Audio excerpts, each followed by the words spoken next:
introduce Sheriff of the Fulton County, Ted Jackson, who is a former FBI agent.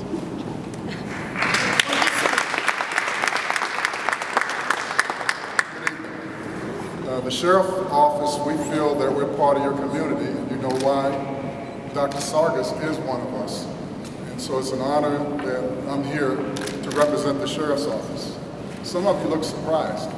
Dr. Sargis, they don't know you're part of us. Currently, there is a spotlight on genocide. It's a word that we don't use often. Yesterday, the President, if you paid attention to the Holocaust, mentioned that genocide is something that we need to pay attention to. He's ordered the U.S. intelligence community for the first time to prepare estimates on the risk of mass atrocities and genocide. So it's starting to get the attention that it needs. As we look back 97 years at the beginning of the Armenian genocide, it's encouraging to know that modern resources are being directed at emerging threats to remember the atrocities against the Armenian people, and we're hopeful these crimes are not committed again. The Armenian genocide is known as the Great Crime. It caused 1.5 million beginning in 1950. Were massacred by the Ottoman Empire. In our society, with the Sheriff's Office as part of it, law enforcement, we play a critical role in preventing atrocities such as the one we commemorate today. We are known as your protector, the guardians of society, and we stand up for your rights. We must be compassionate and fair, make sure that people are not mistreated. As part of the Sheriff's Office, some of the initiatives that we offer to your community involve not only talking with you and educating you on not only crimes, but also working with the young people. We have a problem in our society where violent crime has become a major issue among not only our communities, but your community as well. And so we have programs dealing with young folks, youth between the ages of 10 and 18, to work with them so that they don't abuse your rights, they don't commit crimes against you, they don't get involved in gangs of violence.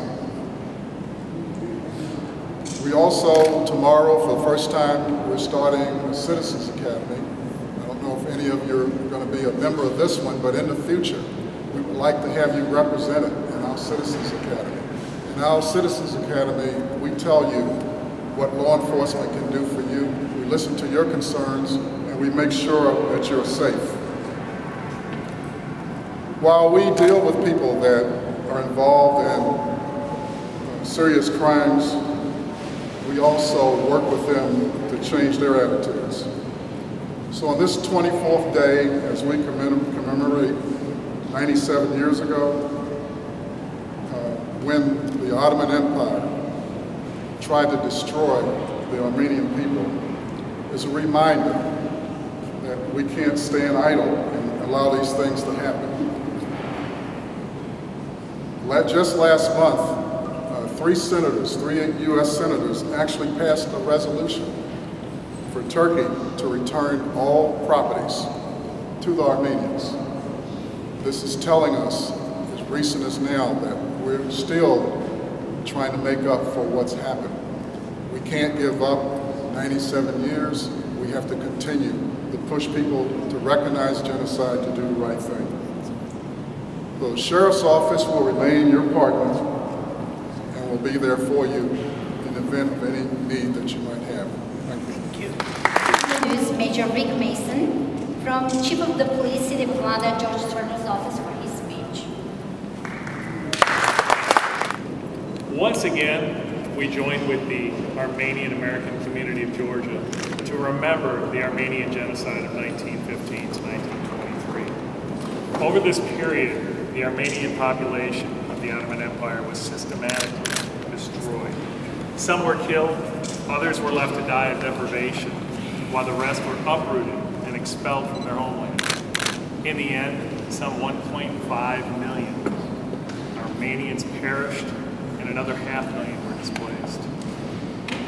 Among the most compelling accounts of the Armenian genocide is reported by the United States ambassador to the Ottoman Empire. Henry Morgenthau wrote, "Deportation of and excesses against peaceful Armenians is increasing, and from harrowing reports of eyewitnesses, it appears that a campaign of race extermination is in process under a pretext of reprisal against rebellion." Some may ask why it's important to take time each year to commemorate an event that occurred nearly a century ago. In reply, I would recall the observation of Adolf Hitler as he contemplating the final solution. Who remembers the Armenians? Today we remember the 1.5 million victims of the Armenian genocide. Undeniably, it is not comfortable to repeatedly revisit this tragedy. But we remember today, as we did last year and the year before, so that it will not become complacent about any example of man's inhumanity to man. For in the words of Edmund Burke, the only thing necessary for the triumph of evil is for good men to do nothing. And I have to be completely honest with you. Until very recently, I knew nothing of what I just spoke of. So in a small way, you have accomplished something today, because now I'm aware, and I will make other people